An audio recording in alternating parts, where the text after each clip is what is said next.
Duas equipes que tentam quebrar uma sequência negativa na Série B do Campeonato Brasileiro. De um lado, um Coritiba que conta com o fator Couto Pereira, com o retorno de Murisco e também de Della Torre.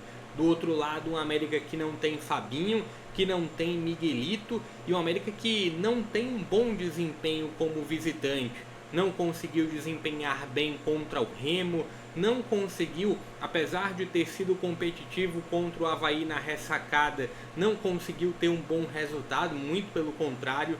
Contra o Operário foi um outro retrato ruim fora de casa. O América que, distante do Independência, precisa melhorar o aproveitamento. Quem tende a levar melhor nesse confronto, vou trazer um pouco do momento das duas equipes que chegaram sob uma alta expectativa nessa Série B. As duas, teoricamente, para a grande bolha da Série B, são grandes candidatos ao acesso. Na avaliação que eu fiz dos favoritos do dia, eu até pontuei que entendo, pelo fator elenco, pelo fator forças individuais e também comissão técnica, que o Coritiba é até sim um dos bons candidatos ao acesso. Mas vejo o América sob alguma desconfiança. Vamos falar também sobre essa trajetória das duas equipes até aqui na Série B. Fique à vontade para deixar a sua opinião também, como é que você enxerga o movimento das duas equipes nessa edição da Série B. Fique à vontade para deixar o seu palpite para o confronto. No final do vídeo eu vou trazer informações referentes à transmissão. Vou facilitar demais a vida de quem quer assistir a esse jogo, então fica até o final. Deixa também o seu like para que o vídeo ganhe relevância e possa alcançar mais pessoas. Deixa a sua inscrição, todo dia tem Série B em destaque por aqui.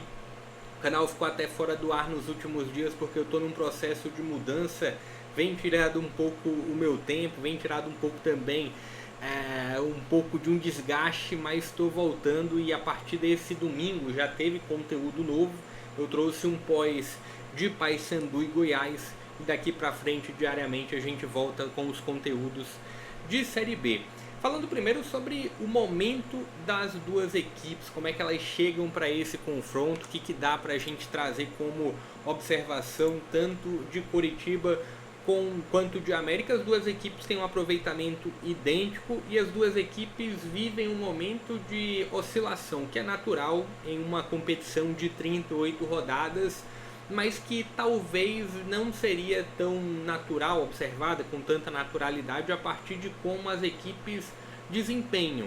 A gente olha para um lado de um Coritiba que até teve um bom resultado e um bom desempenho contra o Operário. Nas duas primeiras rodadas o Coritiba também conseguiu desempenhar bem contra a Vila Nova e contra a Chapecoense, mas no retrato geral da Série B, quando a gente avalia esses dois últimos jogos contra Goiás e contra a Ferroviária, são jogos em que trazem alguma desconfiança para a equipe do Moser e para algumas peças individuais que eu vou destacar na sequência do vídeo.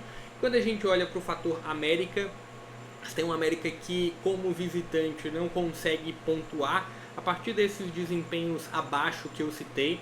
Contra o Remo foi um América amplamente dominado no Mangueirão. Na ressacada contra o Avaí, apesar do 3-0, foi um América que em alguns momentos conseguiu ser competitivo. Acredito que o 3-0 é um tanto quanto enganoso para o que o América conseguiu desempenhar na ressacada, mas mereceu perder mesmo contra o Avaí. E vem de um empate que por muito pouco não era a primeira derrota no Independência. A América que tem como ponto alto nessa temporada o fator mando de campo.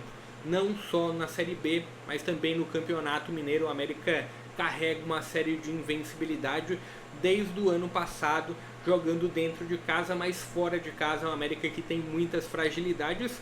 E é um grupo do América, eu até citei no vídeo dos favoritos que, avaliando o que se tem de projeção, pelo que muitos falam ou acreditam do América na Série B, colocando o América como um dos bons candidatos ao acesso, eu até coloco o América sim como um candidato, mas não como um grande candidato. Acredito que o Coritiba tem um grupo superior ao do América, acredito que o Novo Horizontino tem um grupo e um fator de investimento maior do que o América. Atlético Paranaense, Goiás tirou o Benítez do América há poucos dias. Vila Nova tem um projeto também com um pouco mais de solidez do que o América. Então eu entendo que para o América chegar a um dos grandes candidatos ao G4 tem uma fila aí. E o trabalho do William Batista, apesar de ter rendido alguns bons frutos no Campeonato Mineiro, na Série B traz alguma desconfiança, até pelo fator material humano mesmo, que não é dos melhores. Teve uma baixa, um grupo que em 2024 não era tão poderoso assim, em 2025 ficou ainda mais enxuto e repleto de apostas. O nome do Figueiredo, que chegou por empréstimo do Vasco, o nome do Cauã Barros, que também é outro nome emprestado do Vasco, e aí tem o Cauã Diniz, alguns nomes que surgem da base. O Figueiredo até que vem bem, o América teve como um dos bons destaques o nome do Fabinho, que ainda é uma peça de alguma confiança, mas é um Fabinho que desfalca o América nos próximos jogos, nas próximas semanas inclusive, no mínimo. Então é um América que, quando eu bato o olho nas duas equipes, e já vamos falar sobre essas duas equipes aqui, quando eu bato o olho nos dois grupos, eu vejo um Coritiba individualmente com um potencial acima do América. Quando eu olho para os trabalhos, tanto de Mozart como de William Batista, são trabalhos que ainda não renderam o máximo, mas o Mozart tem mais material humano para extrair muito mais do que o William Batista. É um pouco da minha avaliação, se você discordar, fique à vontade para comentar. Mas bora falar sobre as escalações prováveis, o que dá para a gente trabalhar como os destaques das duas equipes. Vou até aumentar aqui um pouco o campo. Do lado do Coritiba, a gente tem o retorno provável do Pedro Morisco no gol. Para a lateral direita, tem a figura do Alex Silva, bem rodado em Série B, um bom lateral, tem lá suas fragilidades, não está entre um dos melhores laterais direitos, mas é um bom lateral. Para a linha de zaga tem o destaque para a figura do Aquino, que vem surgindo muito bem. O outro nome é o Bruno Melo, que eu sempre venho destacando aqui.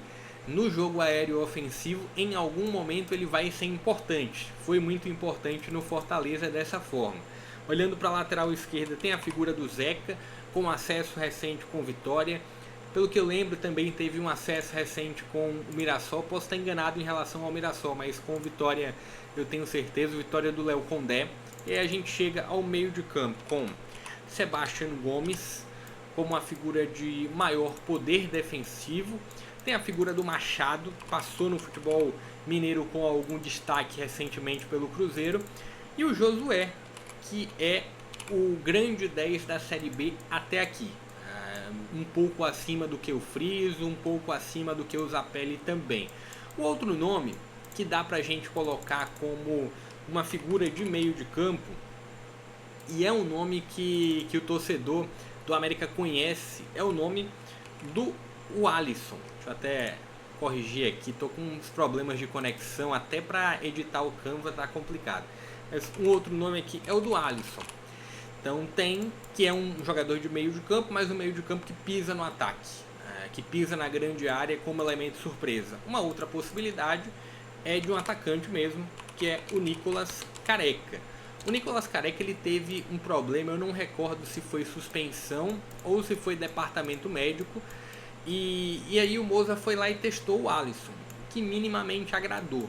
Então tem aqui o fator dessas duas possibilidades. O Alisson é mais um homem de meio de campo que pode pisar na área, é um volante, mas que vem sendo utilizado dessa forma, e o Careca é um atacante que pode ser tanto um centroavante como um atacante de lado.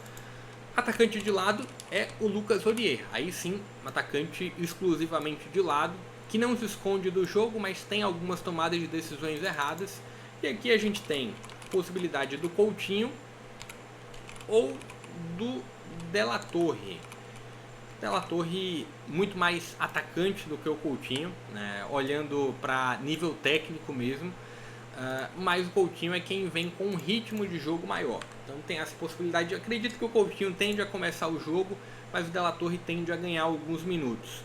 Falando do América, o América que tem o Matheus Mendes e talvez aqui, talvez não, sem nenhuma dúvida, a única evolução do América do ano passado para esse foi o gol. Você tem aqui o Matheus Mendes melhor do que os goleiros de 2024. Olhando para a lateral direita, tem a figura do Mariano, experiente Mariano. Tem o Júlio, que já jogou como lateral, mas é zagueiro de origem. E o Lucão, vejo como um dos bons zagueiros da Série B, mas aí vem todo o ponto da estrutura defensiva do América que termina deixando essa linha defensiva muito exposta. Lateral esquerda com o nome do Marlon. Meio de campo tendo a figura do Felipe Amaral. Essa escalação provável eu peguei na ESPN. O Felipe Amaral, ex-Ponte Preta, como um primeiro volante, como um dos volantes. O outro nome seria o Cauã Diniz. E o outro nome dessa estrutura de meio de campo aqui do América seria o Elisário. Que, assim, em sentido de criação, o Elisário seria o nome aqui desse meio de campo que poderia ofertar mais. Né? Mais do que Cauã Diniz e bem mais do que Felipe Amaral. Mas ainda assim é um meio de campo pouco criativo do América. O jogo reativo pode ser a melhor alternativa. Vamos ver, porque é uma América que tem peças de maior poder defensivo no meio de campo, mas que em muitos momentos quer ter a bola.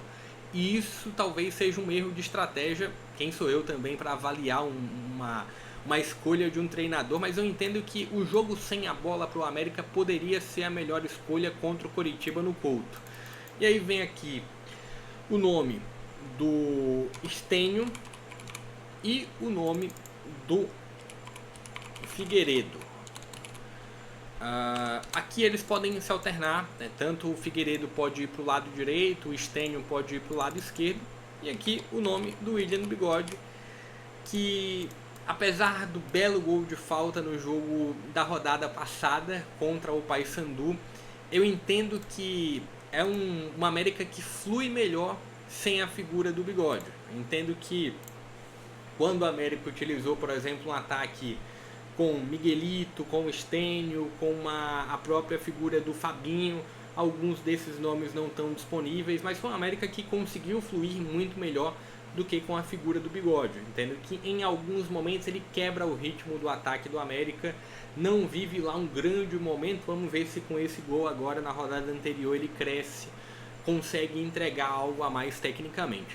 Falando de transmissão, esse jogo vai ser transmitido tanto pelo grupo Disney como pela Rede TV e também pelo Desimpedidos aqui no YouTube. Inclusive eu vou deixar fixado nos comentários aqui o link de transmissão do Desimpedidos. Só é você ir lá nos comentários, clicar e ser direcionado diretamente lá para a transmissão com imagem de forma gratuita do Desimpedidos. Deixa o like se curtiu o vídeo, se inscreve no canal, deixa o seu palpite também aqui abaixo, o que você está esperando para esse jogo, deixa a sua opinião também quanto a Coritiba e quanto a América para essa sequência da Série B. Nenhuma das duas equipes brilha até aqui, entendo que o Coritiba tem um potencial a mais para conseguir crescer na sequência da competição, mas o América que tem tradição na Série B, vamos ver o que o William Batista consegue gerar para o futuro da equipe mineira. Eu entendo que é um meio de campo muito forte do Coritiba, uma linha de ataque talvez que pode evoluir, talvez com o retorno do De La Torre possa entregar um pouco mais, contra o América com um meio de campo pouco criativo, com a expectativa de um crescimento do Bigode, com o Figueiredo tendo alguns flashes positivos, com a linha defensiva que oscila. Vamos ver como o Marlon consegue apoiar, como o Mariano consegue sustentar. Vamos ver o que dá pra gente extrair de análise pós-jogo também. Vou estar trazendo uma avaliação da rodada, uma avaliação específica desse jogo também ao final dessa segunda-feira. Vou ficando por aqui, até a próxima.